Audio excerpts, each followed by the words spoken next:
Ssaabaminisita wa Uganda Right Honorable Robin Nabbanja asabye ababalirizi b'ebitabo mu bitongole bya gavumenti okubeera n'omutima gw'eggwanga kubanga be balina obuvunaanyizibwa okulambika gavumenti ku nsimbi zaayo zikozesebwe bulungi olwo bannayuganda baganyulwe mu buweereza bwa gavumenti. Mu kino Nabbanja wasinzidde n'ategeeza nti agenda kusaba omukulembeze w'eggwanga akkiriza ababazi b'ebitabo ba gavumenti batwalibweko ku ttendekero ly'ebyobufuzi ekyankwanzi basobole okubangulwa mu mwoyo gwa ggwanga babalirira ebitabo bya gavumenti ewatali kulya nguzi. Era ngenda kugamba President omulundi ogwokubiri kwana kimugamba dda nti ababazi b'ebitabo tubatwaleko ekyankwanzi bafune omutima gw'eggwanga. Bwe bafuna omutima gw'eggwanga obulyake n'obuli bw'enguzi bujja kukendera mu Uganda kubanga abantu bano bennyini be bakkiriza essente zisasulwe oba tezisasulwa. Be babalirira ebitabo ne tulaba bino byonna bye mulaba mu mawulire ebimu mu bisanga birina opposition bano be babireeta ne bagamba wano nedda waliwo red. Bino Ssaabaminisita abyogeredde Munyonyo wano mu Kampala bw'abadde aggulawo ttabamiruka ow'omulundi ogwabiri ow'ababalirizi b'ebitabo bya gavumenti agendereddwamu okuddamu okwekuba mu ttooki mu kulongoosa emirimu gye bakolera eggwanga lino. So olwaleero nfunye omukisa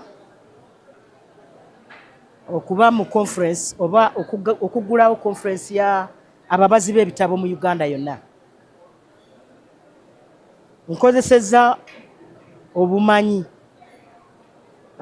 Parliament bwe yanteekako omanyi yantraininga bwe nafuuka chairperson wa audit committee owa Parliament. Bano Nabbanja abagambye nti bwe banaaba ne mwoyo wa ggwanga bajja kuyiga okubalirira ssente mu bitongole mwe bakolera. Anti era be bano kubanga nga bwe mbagambye tuyinza okukozesa ssente entono ne tukola ekingi.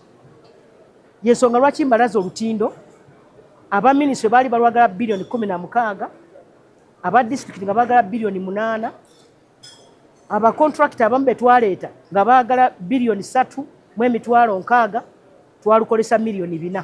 Pulezidenti w'ababalirizi b'ebitabo mu bitongole bya gavumenti Ruth Doreen Mutebi mu kwogera kwe agambye nti omulimu gwabwe tegutunuulira bya ssente byokka wabula bakola n'emirimu emirala ng'okuwabula gavumenti mu kusaasaanya ensimbi kyokka tebasalawo bw'oti ensimbi bwe zikozesebwamu. Kizibu nnyo okusanga nti abalirira ebitabo ate yasazeewo nti tugenda kukozesa ssente mmeka.